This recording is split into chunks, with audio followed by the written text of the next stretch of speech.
Hello guys, welcome to the Lit Nook. കഴിഞ്ഞ വീഡിയോയിൽ നമ്മൾ സ്ട്രക്ചറലിസത്തെ പറ്റിയും സുഷോറിൻ്റെ ഐഡിയോളജീസിനെ പറ്റിയൊക്കെ ഡിസ്കസ് ചെയ്തിരുന്നു. ഇന്ന് നമ്മൾ സ്ട്രക്ചറലിസത്തിലെ മറ്റ് രണ്ട് മേജർ ഫിഗേഴ്സ് ആയിട്ടുള്ള റോളൻ ബാർത്സിനെ പറ്റിയും ക്ലോഡ് ലെവിസ്ട്രോസിനെ പറ്റിയുമാണ് നോക്കാൻ വേണ്ടി പോകുന്നത്. ആദ്യം നമുക്ക് റോളൻ ബാർത്സിനെ പറ്റി നോക്കാം. ബാർത്സ് ഒരു ഫ്രഞ്ച് സെമിയോട്ടിഷ്യനും ഫിലോസഫറും ആയിരുന്നു. സുഷോറും അദ്ദേഹത്തിൻ്റെ തിയറീസും ഒക്കെ ബാർത്സിനെ വളരെയധികം ഇൻഫ്ലുവൻസ് ചെയ്തിട്ടുണ്ട്. ബാർത്സിൻ്റെ മോസ്റ്റ് സിഗ്നിഫിക്കൻ്റ് ആയിട്ടുള്ള എസ്സെയാണ് the death of an author. അത് പബ്ലിഷ് ചെയ്തിട്ടുള്ളത് 1967 ഒരു ലിറ്റററി വർക്ക് എന്നത് ഇൻഡിപെൻഡൻറ്റ് റിയാലിറ്റി ആണെന്നും അത് എറ്റേണൽ ട്രൂത്തിനെ റിഫ്ലക്റ്റ് ചെയ്യുന്ന ഒന്നാണെന്നും ഉള്ള വാദത്തെ ബാർത്സ് എന്ത് ചെയ്തിരുന്നു, റിജക്റ്റ് ചെയ്തിട്ടുണ്ടായിരുന്നു. ബാർത്സ് ഒരു ടെക്സ്റ്റിനെ 3 കോൺസ്റ്റിറ്റ്യുവൻറ്റ് എലമെൻറ്റ്സ് ആയിട്ട് ഡിവൈഡ് ചെയ്തിട്ടുണ്ട്. അതിലൊന്നാമത്തെയാണ് ഫങ്ഷൻ എന്ന് പറയുന്നത്. ഒരു സ്റ്റോറി അല്ലെങ്കിൽ ഒരു നറേറ്റീവിനെ മുന്നോട്ട് കൊണ്ടുപോകാൻ വേണ്ടി വേർഡ്സ് ചെയ്യുന്ന ജോലി, അതായത് ഓരോ വേർഡ്സിനും ഓരോ സെൻറ്റൻസിനും സ്റ്റോറിയിലൊരു റോളുണ്ട്. സോ ചില വേർഡ്സ് നമ്മളിൽ സസ്പെൻസ് ക്രിയേറ്റ് ചെയ്യാൻ വേണ്ടി ഹെൽപ്പ് ചെയ്യുന്നുണ്ട്. അങ്ങനെ പല റോൾസും ഓരോ വേർഡ്സിനും ഓരോ സ്റ്റോറിയിലും ഓരോ നറേറ്റീവിലും ഉണ്ട്. സോ വേർഡ്സ് പെർഫോം ചെയ്യുന്ന ഡിഫറെൻറ്റ് റോൾസിനെയാണ് ഫങ്ഷനിലൂടെ ഉദ്ദേശിക്കുന്നത്. രണ്ടാമത്തെയാണ് ആക്ഷൻസ് എന്ന് പറഞ്ഞിട്ടുള്ളത്. അതായത് ഒരു നറേറ്റീവ് അല്ലെങ്കിൽ ഒരു സ്റ്റോറിയിലെ ക്യാരക്ടേഴ്സിനെയും ഇൻസിഡൻസിനെയുമാണ് ആക്ഷനിലൂടെ മീൻ ചെയ്യുന്നത്. അതായത് ഒരു സ്റ്റോറിയിൽ ഉണ്ടാകുന്ന ക്യാരക്ടേഴ്സ് അവർ ചെയ്യുന്ന ഇൻസിഡൻസ് ഒക്കെ ആക്ഷൻ്റെ ഭാഗമാണ്. മൂന്നാമത്തെയാണ് നറേറ്റീവ് ഇറ്റ് സെൽഫ് എന്ന് പറഞ്ഞത്. അതായത് നറേറ്റീവ് ഇറ്റ് സെൽഫിലൂടെ ആ സ്റ്റോറി എങ്ങനെയാണ് നറേറ്റ് ചെയ്യപ്പെട്ടിട്ടുള്ളത് എന്നതിനെ പറ്റിയാണ് പറയുന്നത്, അല്ലാതെ ആ സ്റ്റോറി എന്താണ് പറയുന്നത് എന്നല്ല. അതായത് എങ്ങനെയാണ് ആ സ്റ്റോറി നറേറ്റ് ചെയ്യപ്പെട്ടിട്ടുള്ളത്, അത് ആ സ്റ്റോറി നറേറ്റ് ചെയ്ത രീതിയാണ് നറേറ്റീവ് ഇറ്റ് സെൽഫിലൂടെ ഉദ്ദേശിക്കുന്നത്. അപ്പോൾ ബാർത്സ് എന്താണ്, ഒരു ടെക്സ്റ്റ് മനസ്സിലാക്കാൻ വേണ്ടി 3 രീതിയിൽ ഡിവൈഡ് ചെയ്തിട്ടുണ്ട്. The first one is function, അതായത് വേർഡ്സ് ആ സ്റ്റോറിയിൽ എന്തൊക്കെ റോളാണ് ചെയ്യുന്നത് എന്നുള്ളത് മനസ്സിലാക്കാൻ വേണ്ടിയിട്ട് ഫങ്ഷൻ. രണ്ടാമത്തെയാണ് ആക്ഷൻ, അതായത് ആരൊക്കെ എന്തൊക്കെയാണ് ചെയ്യുന്നത് എന്ന്, അതായത് ഓരോ ക്യാരക്ടേഴ്സും അവരുടെ ഇൻസിഡൻസുമാണ് ആക്ഷനിലൂടെ മീൻ ചെയ്യുന്നത്. മൂന്നാമത്തെയാണ് നറേറ്റീവ് ഇറ്റ് സെൽഫ്, അതായത് ആ സ്റ്റോറി എങ്ങനെ ഏത് രീതിയിൽ നറേറ്റ് ചെയ്യുന്നു എന്നുള്ള കാര്യമാണ് നറേറ്റീവ് ഇറ്റ് സെൽഫിലൂടെ മീൻ ചെയ്യുന്നത്. പിന്നീട് സുഷൂർ പറഞ്ഞൊരു കൺസെപ്റ്റിനെ പറ്റിയാണ് പറയുന്നത്. സുഷൂർ പറഞ്ഞിട്ടുണ്ടായിരുന്നു സിഗ്നിഫയറും സിഗ്നിഫൈഡും തമ്മിലുള്ള ബന്ധം ആർബിട്രറി ആണെന്ന്. കഴിഞ്ഞ വീഡിയോയിൽ നമ്മളിതിനെപ്പറ്റി ഡിസ്കസ് ചെയ്തിട്ടുണ്ടായിരുന്നു. ഒരു ട്രീയുടെ ഒക്കെ എക്സാമ്പിൾ വെച്ചിട്ട് നമ്മളതിനെപ്പറ്റി ഡിസ്കസ് ചെയ്തിട്ടുണ്ടായിരുന്നു. അപ്പോൾ സുഷൂർ പറഞ്ഞിട്ടുള്ളത് സിഗ്നിഫയറും സിഗ്നിഫൈഡും തമ്മിലുള്ള ബന്ധം ആർബിട്രറി ആണെന്നാണ്. ആർബിട്രറി എന്ന് പറഞ്ഞു കഴിഞ്ഞാൽ വേർഡും അതിൻ്റെ മീനിങ്ങും തമ്മിലൊരു നേച്ചുറൽ കണക്ഷൻ ഇല്ല എന്ന് നമ്മൾ പറഞ്ഞിട്ടുണ്ടായിരുന്നു. അപ്പോൾ ആ നേച്ചുറൽ കണക്ഷൻ ഇല്ല എന്നാണ് ആർബിട്രറിയിലൂടെ ഉദ്ദേശിക്കുന്നത്. അപ്പോൾ ഈ കൺസെപ്റ്റിൽ ബാർത്സ് ഒരു മോഡിഫിക്കേഷൻ കൊണ്ടുവന്നിട്ടുണ്ട്. അതായത് relationship between signifier and signified is motivated എന്നാണ് ബാർത്സ് പറഞ്ഞിട്ടുള്ളത്. അതായത് സിഗ്നിഫയറും സിഗ്നിഫൈഡും തമ്മിലുള്ള റിലേഷനിൽ സൊസൈറ്റിയും കൾച്ചറും ഒരു ഇൻഫ്ലുവൻസ് ചെലുത്തുന്നുണ്ട് എന്നാണ് ബാർത്സ് പറഞ്ഞിട്ടുള്ളത്. അപ്പോൾ സൊസൈറ്റിയുടെയും കൾച്ചറിൻ്റെയും ഒക്കെ ഒരു ഇൻഫ്ലുവൻസ് നമുക്ക് ഈ സിഗ്നിഫയറും സിഗ്നിഫൈഡും തമ്മിലുള്ള റിലേഷനിൽ കാണാൻ സാധിക്കും. ഫോർ എക്സാമ്പിൾ റെഡ് റോസ് എന്ന് പറയാം. അപ്പോൾ റെഡ് റോസ് എന്ന് പറഞ്ഞാൽ ഒരു ഫ്ലവറാണ്.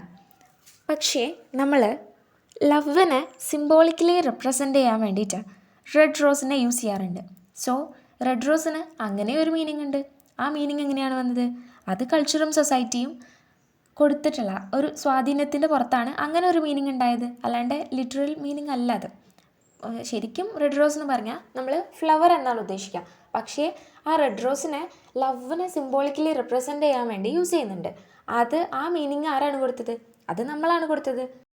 അതുകൊണ്ടാണ് സിഗ്നിഫയറും സിഗ്നിഫൈഡും തമ്മിലുള്ള റിലേഷൻ സോഷ്യലി മോട്ടിവേറ്റഡ് ആണെന്ന് ബാർത്സ് പറഞ്ഞിട്ടുള്ളത്. അടുത്ത ഇമ്പോർട്ടൻ്റ് ആയിട്ടുള്ള കൺസെപ്റ്റാണ് ദി ഓതർ ഈസ് ഡെഡ് എന്നുള്ളത്. This is actually a declaration made by Roland Barthes. അദ്ദേഹത്തിൻ്റെ എസ്സേ ആയിട്ടുള്ള ദി ഡെത്ത് ഓഫ് ആൻ ഓതറിലൂടെയാണ് ഈ ഐഡിയ പ്രസൻറ്റ് ചെയ്തിട്ടുള്ളത്. ഓതർ ഈസ് ഡെഡ് എന്നത് ഈ എസ്സേയുടെ സെൻട്രൽ ഐഡിയയാണ്.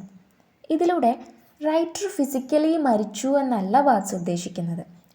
ഇതിലൂടെ അദ്ദേഹം ഉദ്ദേശിക്കുന്നത് എന്താണെന്ന് വെച്ചാൽ ഓതറിൻ്റെ ഇൻറ്റൻഷൻ ടെക്സ്റ്റിൻ്റെ മീനിങ്ങിനെ ഒരിക്കലും കൺട്രോൾ ചെയ്യുന്നില്ല അല്ലെങ്കിൽ ബാധിക്കുന്നില്ല എന്നാണ് ഉദ്ദേശിക്കുന്നത്. ഒരു ടെക്സ്റ്റ് അല്ലെങ്കിൽ ഒരു വർക്ക് എഴുതി കഴിഞ്ഞാൽ ഓതറിന് ആ വർക്കിൻ്റെ മുകളിലുള്ള അതോറിറ്റി നഷ്ടപ്പെടുമെന്ന് പറയുന്നുണ്ട്. ട്രഡീഷണലി നമ്മൾ ലിറ്ററേച്ചറൊക്കെ വായിക്കുന്ന സമയത്ത് ഓതറിനെ ഫോക്കസ് ചെയ്തുകൊണ്ടാണ് വായിക്കാറുള്ളത്, അല്ലെങ്കിൽ ആ വർക്ക് ഇൻ്റർപ്രറ്റ് ചെയ്യുന്നത് ഓതറിൻ്റെ ഇൻറ്റൻഷൻസ് അനുസരിച്ചാണ്. അവിടെ നമ്മൾ കവി ഉദ്ദേശിച്ചത് എന്താണ്, ഓതറിൻ്റെ ഇൻറ്റൻഷൻ എന്തായിരുന്നു എന്ന ക്വസ്റ്റ്യൻസ് ഒക്കെ ഉന്നയിക്കാറുണ്ട്. സോ അവിടെ എന്താണ്, മീനിങ് ഫിക്സ്ഡ് ആണ്, ഓതറായിരിക്കും അവിടെ മീനിങ് നിശ്ചയിക്കുന്നത്. ഈ രീതിയെ ബാത്സ് സ്ട്രോങ്ലി റിജക്റ്റ് ചെയ്യുന്നുണ്ടായിരുന്നു. ഇവിടെയാണ് ഇദ്ദേഹം പറയുന്നത് text is not an independent reality reflecting eternal truth എന്നത്. അതായത് മീനിങ് നിശ്ചയിക്കുന്നത് ഓതറല്ല, ലാംഗ്വേജും റീഡറുമാണ് മീനിങ് നിശ്ചയിക്കുന്നതെന്ന് ബാത്സ് പറയുന്നുണ്ട്. ബാത്സിനെ സംബന്ധിച്ചിടത്തോളം ലാംഗ്വേജ് ആണ് സംസാരിക്കുന്നത്, അല്ലാണ്ട് ഓതറല്ല അവിടെ സംസാരിക്കുന്നത്. ഒരു ടെക്സ്റ്റ് എന്ന് പറയുന്നത് ഓൾറെഡി എക്സിസ്റ്റ് ചെയ്യുന്ന വേർഡ്സ് അല്ലെങ്കിൽ ഐഡിയാസിൻ്റെ കളക്ഷനാണ്. അതുകൊണ്ട് ഓതർ എന്ന് പറയുന്നത് ക്രിയേറ്റർ അല്ല, വെറും സ്ക്രിപ്റ്ററായിട്ടാണ് ബാത്സ് ഓതറിനെ കാണുന്നത്. അതായത് സ്ക്രിപ്റ്റർ എന്ന് പറഞ്ഞാൽ എന്താണ്, ലാംഗ്വേജിനെ അറേഞ്ച് ചെയ്യുന്ന ഒരു ആൾ എന്നുള്ള രീതിയിലാണ് സ്ക്രിപ്റ്റർ. അയാളല്ല മീനിങ് ക്രിയേറ്റ് ചെയ്യുന്നത്. സോ സ്ക്രിപ്റ്റർ ഒരിക്കലും മീനിങ് ക്രിയേറ്റ് ചെയ്യുന്നില്ല, അദ്ദേഹം എന്താണ് ചെയ്യുന്നത്, ലാംഗ്വേജിനെ അറേഞ്ച് ചെയ്യുക മാത്രമാണ് ചെയ്യുന്നത്. നമ്മൾ പറഞ്ഞിട്ടുണ്ടായിരുന്നു language is A system of science എന്നുള്ളത്. സോ സയൻസിനെ മിക്സ് ചെയ്യുന്നു എന്നാണ് സ്ക്രിപ്റ്റർ ചെയ്യുന്ന ജോലി. അപ്പോൾ ഓതർ അവിടെ മരിക്കുവാണെങ്കിൽ പിന്നെ അവിടെ റീഡർ ജന്മം കൊള്ളുകയാണ് ചെയ്യുന്നത്. അതായത് ബാത്സ് പറയുന്നുണ്ട് വായനക്കാരൻ, ഒരു റീഡർ അത് വായിക്കുന്ന സമയത്താണ് അവിടെ മീനിങ് ഉണ്ടാകുന്നത്. ഡിഫറെൻ്റ് ആയിട്ടുള്ള റീഡേഴ്സ് പലരും, ഇപ്പം ഞാനൊരു ടെക്സ്റ്റ് വായിക്കുന്ന മീനിങ് എനിക്ക് കിട്ടുന്ന മീനിങ് ആയിരിക്കില്ല നിങ്ങൾ ആ ടെക്സ്റ്റ് വായിക്കുമ്പോൾ നിങ്ങൾക്ക് കിട്ടുന്നത്. സോ ഡിഫറെൻ്റ് ആയിട്ടുള്ള റീഡേഴ്സിന് ഡിഫറെൻ്റ് ആയിട്ടുള്ള മീനിങ്സ് പ്രൊഡ്യൂസ് ചെയ്യാൻ സാധിക്കും. അപ്പോൾ ഇവിടെ ബാത്സ് ഓതർ സെൻറ്റേർഡ് ആയിട്ടുള്ള ഇൻ്റർപ്രിട്ടേഷനെ റിജക്റ്റ് ചെയ്യുകയാണ് ചെയ്യുന്നത്. മീനിങ് ഒരിക്കലും ഓതർ നിശ്ചയിക്കുന്നതല്ലെന്നും ലാംഗ്വേജും റീഡറുമാണ് മീനിങ് ക്രിയേറ്റ് ചെയ്യുന്നതെന്നും ബാത്സ് പറയുന്നുണ്ട്. അപ്പോൾ ഒറിജിൻ എന്നത് ഓതറും ഡെസ്റ്റിനേഷൻ എന്നുള്ളത് റീഡറുമാണ്. അതായത് ഒരു വർക്ക് ഒറിജിൻ ചെയ്യുന്നത് ഓതറിൽ നിന്നുമാണ്, പക്ഷേ അതിൻ്റെ ഡെസ്റ്റിനേഷൻ റീഡറിലേക്ക് എത്തുക എന്നുള്ളതാണ്. വർക്കും ടെക്സ്റ്റും തമ്മിലുള്ള ഡിഫറൻസിനെ പറ്റിയാണ് അടുത്തതായിട്ട് പറയുന്നത്. ഫ്രം വർക്ക് ടു ടെക്സ്റ്റ് എന്ന അദ്ദേഹത്തിൻ്റെ എസ്സേയിലാണ് വർക്കും ടെക്സ്റ്റും തമ്മിലുള്ള ഡിഫറൻസിനെ പറ്റി മെൻഷൻ ചെയ്തിട്ടുള്ളത്. വർക്ക് എന്ന് പറഞ്ഞാൽ ഒരു ഫിനിഷ്ഡ് പ്രൊഡക്റ്റാണ്. വൺസ് ഓതർ എഴുതി കഴിഞ്ഞാൽ അതിൻ്റെ മീനിങ് അവിടെ ഫിക്സ്ഡ് ആണ്. Readers are only expected to understand the fixed meaning. Text എന്നുള്ളത് ഫിക്സ്ഡ് അല്ല, ടെക്സ്റ്റ് ഓപ്പൺ ആണ്, അതിന് ഒരുപാട് മീനിങ്സ് ഉണ്ടാവും. ഡിഫറെൻറ്റ് റീഡേഴ്സ് ഒരേ ടെക്സ്റ്റ് വായിക്കുമ്പോൾ അവർക്ക് പലർക്കും ഡിഫറെൻ്റ് ആയിട്ടുള്ള മീനിങ് ആയിരിക്കും കിട്ടുന്നുണ്ടാവുക.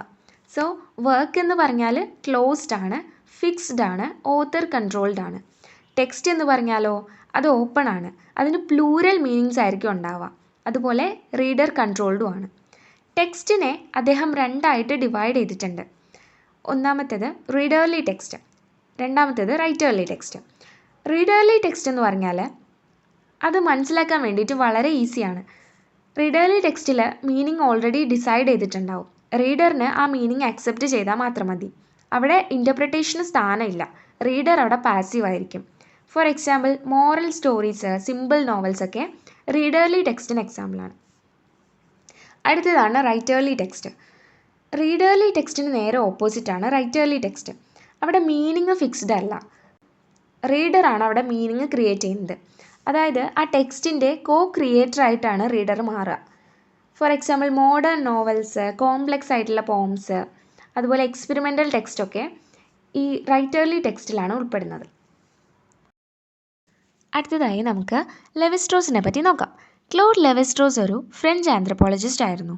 He is the founding father of structural anthropology. ആന്ത്രപ്പോളജിയിലും സ്ട്രക്ചറലിസത്തിലും വളരെയധികം കോൺട്രിബ്യൂഷൻസ് നൽകിയ ആളാണ് ലെവിസ്ട്രോസ്. ഇദ്ദേഹത്തെ സൊഷ്യൂറും റോമൻ ജേക്കബ്സണും ഒക്കെ വളരെയധികം ഇൻഫ്ലുവൻസ് ചെയ്തിട്ടുണ്ട്. അദ്ദേഹത്തിൻ്റെ ഫേമസ് വർക്കാണ് ട്രിസ്റ്റസ് ട്രോപ്പിക്സ്. ഈ വർക്ക് പബ്ലിഷ് ചെയ്തിട്ടുള്ളത് 1955 ഈ വർക്ക് ഒരു ആന്ത്രപ്പോളജിക്കൽ മെമ്മോയറാണ്. അദ്ദേഹം നടത്തിയ യാത്രകളെയും പഠനങ്ങളെയും ഒക്കെ പറ്റി ഈ വർക്കിൽ മെൻഷൻ ചെയ്തിട്ടുണ്ട്. നേറ്റീവ് ട്രൈബ്സ് ഓഫ് അമേരിക്കയെ പറ്റിയും പ്രിമിറ്റീവ് സൊസൈറ്റീസിനെ പറ്റിയും മിത്സിനെ പറ്റിയൊക്കെ അദ്ദേഹം സ്റ്റഡി നടത്തിയിട്ടുണ്ട്. സ്ട്രക്ചറൽ ലിംഗ്വിസ്റ്റിക്സിലെ തിയറീസ് ആന്ത്രപ്പോളജിയിലേക്ക് അപ്ലൈ ചെയ്ത ആളാണ് ലെവിസ്ട്രോസ്.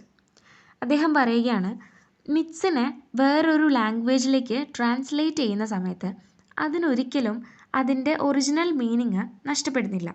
പക്ഷേ ഒരു പോം വേറൊരു ലാംഗ്വേജിലേക്ക് ട്രാൻസ്ലേറ്റ് ചെയ്യുമ്പോൾ അതിൻ്റെ എസെൻസ് അല്ലെങ്കിൽ ആ പോയത്തിൻ്റെ ഒറിജിനൽ മീനിങ് ചിലപ്പോൾ നഷ്ടപ്പെടാൻ സാധ്യതയുണ്ട്. മിത്സിൻ്റെ മീനിങ് എപ്പോഴും വേറൊരു ലാംഗ്വേജിലേക്ക് ട്രാൻസ്ലേറ്റ് ചെയ്യുമ്പോൾ കംപ്ലീറ്റ് ആയിരിക്കും എന്ന് അദ്ദേഹം പറയുന്നുണ്ട്. ഇതിനൊരു റീസണും അദ്ദേഹം പറയുന്നുണ്ട്. അതായത് എല്ലാ കൾച്ചേഴ്സിലെയും എല്ലാ മിത്സിലും ചില കോമ്പണൻസ് അല്ലെങ്കിൽ ചില പാർട്സ് എല്ലാം സിമിലർ ആയിരിക്കും. ഈ പാർട്സിനെ അദ്ദേഹം മിത്ത്-തീംസ് എന്നാണ് വിളിക്കുന്നത്. മിത്ത്-തീംസ് എന്ന് പറഞ്ഞാൽ ബേസിക് യൂണിറ്റ് ഓഫ് മിത്തിനെയാണ് മിത്ത്-തീംസ് എന്ന് പറയുന്നത്. സ്ട്രക്ചറൽ ലിംഗ്വിസ്റ്റിക്സിലെ ഫോണീംസിനോടും മോർഫീംസിനോടും ഒക്കെ സാമ്യമുള്ള ഒന്നാണ് മിത്ത്-തീംസും. ഒരു മിത്ത്-തീമിന് മീനിങ് കിട്ടുന്നത് അതിൻ്റെ പൊസിഷനിൽ നിന്നും മറ്റ് മിത്ത്-തീംസുമായിട്ടുള്ള റിലേഷനിൽ നിന്നുമാണെന്നാണ് ലെവിസ്ട്രോസ് പറയുന്നത്. ഇതിനെ നമുക്ക് സൊഷ്യൂർ പറഞ്ഞ കാര്യമായിട്ട് ബന്ധിപ്പിക്കാൻ പറ്റും. അതായത് സൊഷ്യൂർ പറഞ്ഞിരുന്നു meanings comes from relations not isolation എന്ന്. അതുപോലെ തന്നെയാണ് മിത്ത്-തീംസിനെയും ഇവിടെ പറഞ്ഞിട്ടുള്ളത്. ലെവിസ്ട്രോസ് ലാംഗ്വേജിനെ പോലെ തന്നെയാണ് മിത്സിനെയും പഠിച്ചത്. സൊഷ്യൂർ ലാംഗ്വേജിൽ ഒരുപാട് തിയറീസ് മുന്നോട്ട് വെച്ചിട്ടുണ്ടായിരുന്നു. ലെവിസ്ട്രോസ് ഈ ഐഡിയാസിനെയൊക്കെ യൂസ് ചെയ്ത് അദ്ദേഹത്തിൻ്റെ സ്റ്റഡീസിൽ അപ്ലൈ ചെയ്യുകയും അദ്ദേഹത്തിൻ്റെ സ്റ്റഡീസ് എക്സ്പാൻഡ് ചെയ്യുകയും ചെയ്തു. ലെവിസ്ട്രോസിൻ്റെ ഇമ്പോർട്ടൻ്റ് ഐഡിയ ആണ് ബൈനറി ഓപ്പോസിഷൻസ്. ബൈനറി ഓപ്പോസിഷൻ എന്ന് പറഞ്ഞാൽ ഓപ്പോസിറ്റ് ഐഡിയാസിനെയാണ് ബൈനറി ഓപ്പോസിഷൻസ് എന്ന് വിളിക്കുന്നത്. For example good and എവിൽ, male and female, ലൈഫും ഡെത്തും, ഇതൊക്കെ ഓപ്പോസിറ്റ് ഐഡിയാസാണ്. ഇതിലൂടെ അദ്ദേഹം പറയുന്നത് എന്താണെന്ന് വെച്ചാൽ എല്ലാ നറേറ്റീവ്സിലും for example myths, novels, movies ഇവയെല്ലാം ഈ ബൈനറി ഓപ്പോസിഷൻ്റെ ബേസിലാണ് ബിൽറ്റ് ചെയ്യപ്പെട്ടിട്ടുള്ളത് എന്നാണ് പറയുന്നത്. അടുത്തതായിട്ട് അദ്ദേഹത്തിൻ്റെ കിൻഷിപ്പ് എന്ന കൺസെപ്റ്റിനെ പറ്റിയാണ് പറയുന്നത്. കിൻഷിപ്പ് എന്ന് കേൾക്കുമ്പോൾ നമ്മൾ ഫാമിലി റിലേഷനെ പറ്റിയാവും ചിന്തിക്കാം. ഫാദർ, മദർ, ബ്രദർ, അങ്കിള് എന്നൊക്കെ നമ്മുടെ മനസ്സിൽ വരാം. ബട്ട് ലെവിസ്ട്രോസ് ഇവിടെ പറയുന്നത് എന്താണെന്ന് വെച്ചാൽ kinship is not just about naming relationships. അതായത് ഒരു റിലേഷനും ഇൻഡിപെൻഡൻ്റ് ആയിട്ട് എക്സിസ്റ്റ് ചെയ്യാൻ സാധിക്കില്ല. ഫോർ എക്സാമ്പിൾ ബ്രദർ എന്ന വേർഡിന് മീനിങ് കിട്ടണമെന്നുണ്ടെങ്കിൽ ആ വേർഡ് സിസ്റ്റർ എന്ന വേർഡുമായിട്ട് റിലേറ്റ് ചെയ്യണം. ഹസ്ബൻഡ് എന്ന വേർഡിന് വൈഫുമായിട്ട് റിലേറ്റ് ചെയ്താലേ അതിൻ്റെ മീനിങ് കിട്ടുള്ളൂ. അതായത് ഒരു one relation depends on another. So Levi Strauss പറയുകയാണ് families shouldn't be studied as single independent units but should be studied in relation to other families and social units. ഇവിടെ structural ലിംഗ്വിസ്റ്റിക്സുമായിട്ട് connect ചെയ്യാൻ സാധിക്കും. എങ്ങനെയാണോ ലാംഗ്വേജ് വേർഡ്സ് തമ്മിലുള്ള റിലേഷനിലൂടെ work ചെയ്യുന്നത് അതുപോലെ തന്നെയാണ് കിൻഷിപ്പ് പീപ്പിൾ തമ്മിലുള്ള റിലേഷനിലൂടെ വർക്ക് ചെയ്യുന്നത്. സോ ഇന്ന് നമ്മൾ റോളണ്ട് ബാർത്ത്സിനെ പറ്റിയും ലെവിസ്ട്രോസിനെ പറ്റിയൊക്കെയാണ് നോക്കിയത്. ബാർത്ത്സ് ഓതറിനെ പറ്റിയും റീഡറിനെ പറ്റിയും മീനിങ്ങിനെ പറ്റിയും ടെക്സ്റ്റിനെ പറ്റിയൊക്കെ ടോട്ടലി ന്യൂ വേയിൽ എക്സ്പ്ലെയിൻ ചെയ്യുകയാണ് ചെയ്തിട്ടുണ്ടായിരുന്നത്. ലെവിസ്ട്രോസ് സ്ട്രക്ചറൽ ലിംഗ്വിസ്റ്റിക്സിൻ്റെ ഐഡിയാസ് ആന്ത്രപ്പോളജിയിൽ അപ്ലൈ ചെയ്യുകയാണ് ചെയ്തത്. അങ്ങനെ മിത്ത്, കൾച്ചർ, കിൻഷിപ്പ് പോലുള്ളവയെ സ്ട്രക്ചർ ബേസ്ഡ് സ്റ്റഡീസ് ആണെന്ന് പറയുകയും ചെയ്തു. സോ അപ്പോൾ ഇത്രയൊക്കെയാണ് ഇന്നത്തെ വീഡിയോയിൽ നമ്മൾ ഡിസ്കസ് ചെയ്തിട്ടുള്ളത്. വീഡിയോ ഇഷ്ടപ്പെട്ടാൽ ലൈക്ക് ചെയ്യുക, ഷെയർ ചെയ്യുക, സബ്സ്ക്രൈബ് ചെയ്ത് സപ്പോർട്ട് ചെയ്യുക. നിങ്ങളുടെ ഫീഡ്ബാക്സും സജഷൻസും എല്ലാം കമൻറ്റ് ചെയ്യുക. So hope you all understood. Thank U.